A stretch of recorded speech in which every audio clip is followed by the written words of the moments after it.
दिल्ली विधानसभा चुनाव में अब 2 दिन बाकी रह गए हैं। 5 तारीख को वोटिंग होनी है और आज यानी 3 फरवरी की शाम 5 बजे चुनाव प्रचार खत्म हो जाएगा। इस विधानसभा चुनाव में जो एक मुद्दा सबसे ज़्यादा बढ़ चढ़ कर छाया रहा वो है यमुना नदी और यमुना नदी का पानी और गंदगी। तो हम द फेडरल देश की टीम आज यहाँ पहुँची है यमुना नदी को लेकर एक रिपोर्ट तैयार करने कि आखिर यमुना नदी का जो मुद्दा है वो इस चुनाव में इतना गर्म क्यों हो गया है, जबकि यमुना नदी की जो गंदगी है या हम कहें कि यमुना नदी की जो दुर्दशा है वो तो कई सालों से है, लेकिन इस चुनाव में ये इतना बड़ा मुद्दा कैसे हो गया है। तो इसके पीछे की वजह भी सबको पता ही है। हम एक बार बता देते हैं कि इसके पीछे की वजह है अरविंद केजरीवाल, जो आम आदमी पार्टी के राष्ट्रीय संयोजक हैं, उनके द्वारा एक गंभीर आरोप हरियाणा सरकार पर लगाना या बीजेपी पर लगाना कि हरियाणा ने यमुना नदी में जहर मिला दिया है, जो जिनोसाइड का कारण हो सकता था। और उसके बाद से एक बार फिर से जो यमुना नदी का मुद्दा है वो इस चुनाव में काफ़ी बढ़ चढ़कर हम बोलेंगे कि जनता के बीच में फैल गया, क्योंकि इस पर ना केवल भाजपा की तरफ से प्रतिक्रिया दी गई बल्कि कांग्रेस की तरफ से भी इस पर प्रतिक्रिया दी गई। खुद जो हमारे लोकसभा के नेता प्रतिपक्ष हैं राहुल गांधी, वो भी यमुना नदी में उतरे। उन्होंने भी यमुना का जायज़ा लिया और सबके सामने अपने जो उनका यूट्यूब चैनल है उसके माध्यम से उन्होंने एक रिपोर्ट भी दिखाई कि कैसे यमुना की बदहाली हो रही है। जिस यमुना को 2020 में अरविंद केजरीवाल ने वादा किया था कि वो अगले 5 साल में साफ़ कर देंगे, उसकी दुर्दशा आज भी वैसी की वैसी है, बल्कि उससे ज़्यादा ही प्रदूषण का स्तर बढ़ा है।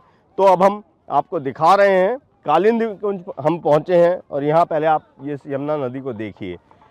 अभी हम इसे यमुना नदी बोलते हैं और सरस्वती माता का विसर्जन भी चल रहा है क्योंकि बसंत पंचमी है। वो पहले आप देखें कि आस्था है हिंदू धर्म में कि जो भी देवी देवताओं की या भगवान की जो प्रतिमा होती है, मूर्ति होती है, उनको विसर्जित किया जाता है पूजन के बाद। तो एक आस्था का प्रतीक चिन्ह आप देखिए कि ये पानी है, यमुना नदी है और यहाँ पर विसर्जन किया जा रहा है। हमारी आस्था है, हम इसलिए इसको यमुना नदी की तरह पूज रहे हैं। लेकिन अगर हम बात करें असलियत की या प्रैक्टिकल बात हम करेंगे तो ये किसी नाले से कम नहीं है। यहाँ पर आप देखिए, मैं एक खाली बोतल भी अपने साथ लाया हूँ कि जो भी यमुना जी के पॉइंट हैं हमारे दिल्ली में, जो मेन पॉइंट हैं 3 से 4 पॉइंट पे हम जाकर इस पूरे यमुना जी के पानी की वो करेंगे और फिर आपको दिल्ली के एक ऐसे पॉइंट पे भी लेके चलेंगे जहाँ पर यमुना जी का पानी साफ़ है। तो पहले आप यहाँ देखें, वैसे तो वो बिना बोतल के भी मैं दिखाऊंगा तो पानी आपको काला ही नज़र आएगा और साफ यहाँ पर ये गंदगी नज़र आएगी। सामने आप जो इमारत देख रहे हैं वो नोएडा लगता है, उत्तर प्रदेश लगता है। और हम इस तरफ खड़े हैं, दिल्ली है, ये कालिंदी कुंज कहलाता है, मदनपुर खादर का इलाका भी है। तो अब आप पहले देखें यहाँ पानी की क्या हालत है, ये देखिए। पेशे से वो पत्रकार ही हैं, लेकिन आज की मैं उनकी पहचान बताऊं तो वो यमुना भिक्षु के नाम से जाने जाते हैं। नाम है रविशंकर तिवारी। सर, आपका स्वागत है फेडरल देश के प्लेटफॉर्म पर। हमारी रिपोर्ट यमुना नदी के ऊपर है जी। तो आपसे हम यही जानकारी लेने के लिए आए हैं। पहले तो आप ये बताएं कि यही यमुना नदी है दिल्ली की? ये यमुना नहीं है, कहने के लिए यमुना है। यह विशुद्ध नाला है। जो आप कहते हैं ना कि दिल्ली में 20 से 22 नाले गिरते हैं यमुना जी में, तो सब आप जहाँ खड़े हैं यह ओखला बैराज है आगे, और इसको कालिंदी कुंज घाट कहते हैं। ठीक है। तो सारे नाले उधर आईटीओ के उधर मैक्सिमम नाले गिर चुके हैं। तो वह नाले का पानी ही आप इसको देख रहे हैं। यह नाले का बड़ा स्वरूप है। कहने के लिए हम इसको यमुना मैया कहते हैं और बहुत ही श्रद्धा भाव से छठ के समय यहाँ पर छठ व्रती आते हैं। और इस यमुना के पानी को आप देख के क्या यहाँ कितने देर खड़े हो सकते हैं? बहुत देर तो मुश्किल है खड़ा होना, बहुत ही मुश्किल है।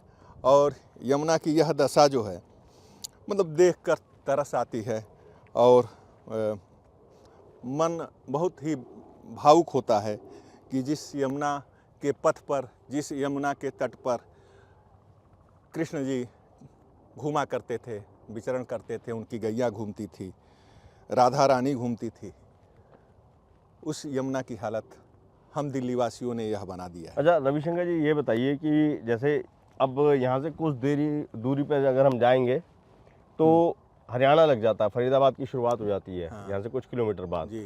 तो हरियाणा की अगर हम बात करें तो एक तरीके से यमुना जी के नाम पर वहाँ पे नाला ही प्रवेश करता है। हाँ, ये कुछ दूर पर आप जाएंगे तो बदरपुर आ जाएगा। बदरपुर जैतपुर में एक बड़ा नाला गिरता है। मतलब अब दिल्ली का एक ही नाला जो बड़ा नाला है वो बदरपुर के पास यमुना जी में मिलता है। आगे से हिंडन नदी जो नोएडा की तरफ से जो हाँ आती है। गाजियाबाद से नोएडा पकड़ के और फरीदाबाद और पल्ला के वो पलवल के बीच में वो गिरती हैं। और सारे इंडस्ट्रीज के कचरे, औद्योगिक कचरे और घरेलू कचरे दोनों जाके वहाँ पे फिर एक बड़े नाले के तौर पे हिंडन नदी भी है। जिस तरीके से आप नजफगढ़ नाला बोलते हैं ना, जी। तो दरअसल वो नजफगढ़ नाला नहीं है, वो साहिबी नदी है। तो हिंडन नदी ही है, लेकिन वो हिंडन नाले में ही तब्दील हो गई हैं।